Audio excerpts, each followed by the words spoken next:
Apakah kalian berencana untuk menikah dalam waktu dekat ini? Atau justru kebalikannya, tidak kunjung mendapatkan jodoh? Jangan khawatir karena kali ini Kak Furi akan membahas tentang berbagai mitos dan larangan dalam melangsungkan pernikahan sesuai dengan adat dan kebiasaan di daerah masing-masing. Tetapi untuk kalian yang tidak kunjung mendapatkan jodoh, kami juga memiliki produk-produk yang bagus untuk membooster aura kalian sehingga terlihat lebih cantik dan menarik. Tentunya dengan tetap memohon dan meminta hanya kepada Tuhan Yang Maha Kuasa. Berikut ini mitos dan larangan pernikahan sesuai dengan adat di Indonesia. Di Indonesia, berbagai adat dan tradisi memiliki mitos dan larangan yang terkait dengan pernikahan. Setiap daerah memiliki keyakinan yang berbeda-beda terkait dengan apa yang boleh dan tidak boleh dilakukan dalam pernikahan, dengan tujuan untuk menjaga keharmonisan dan keberlangsungan hubungan suami istri. Berikut ini adalah 10 mitos larangan pernikahan menurut adat-adat di Indonesia. Mitos yang pertama adalah larangan menikah di bulan Suro. Dan ini biasanya diyakini oleh masyarakat Jawa pada umumnya. Di adat Jawa ada kepercayaan kuat bahwa menikah di bulan Suro dianggap akan membawa kesialan dan malapetaka. Bertepatan dengan bulan Muharram dalam kalender Islam, dianggap sebagai bulan keramat yang penuh dengan energi spiritual. Sehingga tidak disarankan untuk menikah pada bulan ini karena diyakini dapat membawa malapetaka, kesulitan, atau bahkan dapat membawa perceraian di kemudian hari. Lalu kemudian yang kedua adalah larangan menikahi saudara kandung ya di tahun yang sama. Ini biasanya ada di dalam adat Jawa ataupun Sunda. Apakah kalian pernah mendengar tentang mitos ini, teman-teman? Di Jawa atau Sunda ada tradisi yang disebut patemon yang melarang saudara kandungnya menikah ya di tahun yang sama. Mitos ini dinyatakan bahwa jika dua saudara kandung menikah pada tahun yang sama, maka salah satu dari mereka akan mengalami kesulitan atau bahkan mengalami perceraian. Larangan ini bermakna untuk menjaga keseimbangan energi keluarga dan memberikan kesempatan bagi keluarga untuk fokus pada satu pernikahan saja.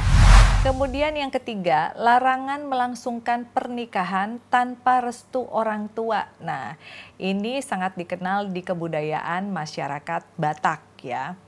Jadi dalam adat Batak, restu orang tua sangat penting dalam pernikahan. Mitos mengatakan bahwa menikah tanpa restu orang tua akan membawa ketidakberuntungan dan kehancuran dalam mahligai rumah tangga. Nah, restu orang tua dianggap sebagai berkah yang memastikan kesejahteraan dan kebahagiaan dalam pernikahan. Oleh karena itu, pasangan yang menikah harus mendapatkan persetujuan penuh dari kedua belah pihak. Jadi, teman-teman, kalau misalnya mitos tersebut dilanggar, selain akan mendapatkan apes, perceraian juga akan sulit dalam hal perekonomian. Kemudian yang keempat, larangan pernikahan dengan orang satu marga. Nah, ini juga terdapat di dalam adat masyarakat Batak. Jadi adat Batak juga melarang pernikahan antara pasangan yang berasal dari satu marga. Mitos ini sebenarnya mengatakan bahwa menikah dengan orang satu marga dianggap seperti menikahi saudara sendiri. Nah, jadi akan membawa aib serta kesialan bagi keluarga. Larangan ini menjaga kejelasan garis keturunan dan menjauhkan keluarga dari konflik internal.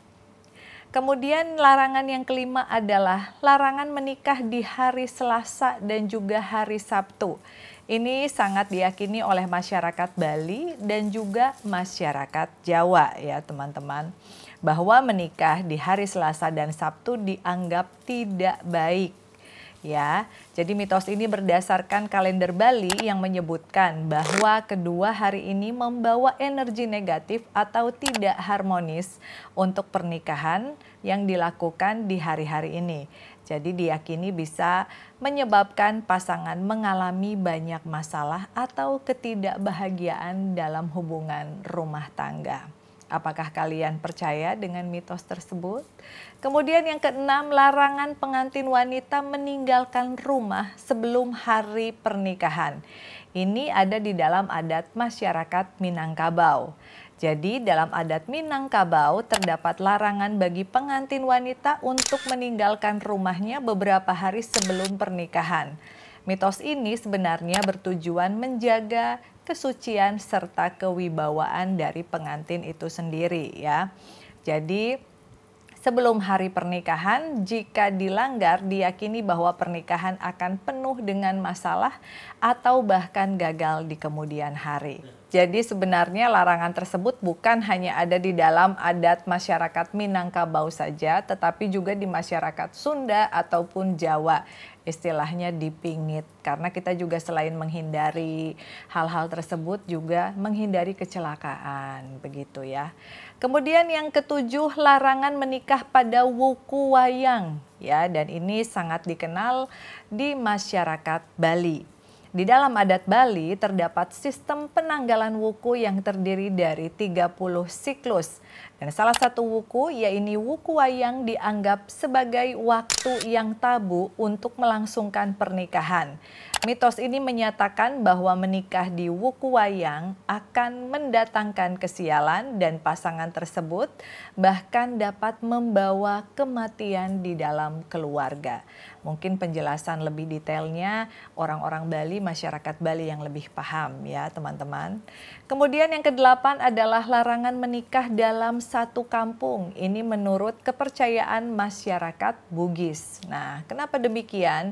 Karena di dalam masyarakat Bugis ada kepercayaan bahwa menikah dengan seseorang dari kampung yang sama akan membawa masalah dalam pernikahan. Mitos ini berkaitan dengan keyakinan bahwa perkawinan antar orang sekampung ya teman-teman bisa rawan akan konflik dalam komunitas, dan larangan ini bertujuan untuk menjaga kerukunan dan keseimbangan sosial di kampung tersebut. Seperti itu. Apakah kalian setuju atau mungkin menurut kamu sah-sah aja kalau satu kampung gitu ya. Kemudian larangan yang kesembilan adalah pengantin tidak boleh tidur di kamar pengantin sebelum hari pernikahan. Ini sangat dikenal untuk masyarakat Jawa pada umumnya. Jadi di dalam adat Jawa ada larangan bagi pengantin untuk tidur di kamar pengantin sebelum hari pernikahan. Kenapa demikian ya? Karena mitos ini menyebutkan bahwa jika pengantin tidur di kamar tersebut sebelum waktunya, maka pernikahan akan mendapatkan banyak sekali rintangan, bahkan tidak akan berjalan dengan langgeng. Nah, larangan ini dimaksudkan untuk menjaga kesucian dan kehormatan dari pernikahan itu sendiri. Apakah kalian setuju dengan larangan ini? Kemudian yang ke-10, larangan menikah dengan orang yang berbeda agama. Nah, ini ada di dalam adat masyarakat Melayu ya.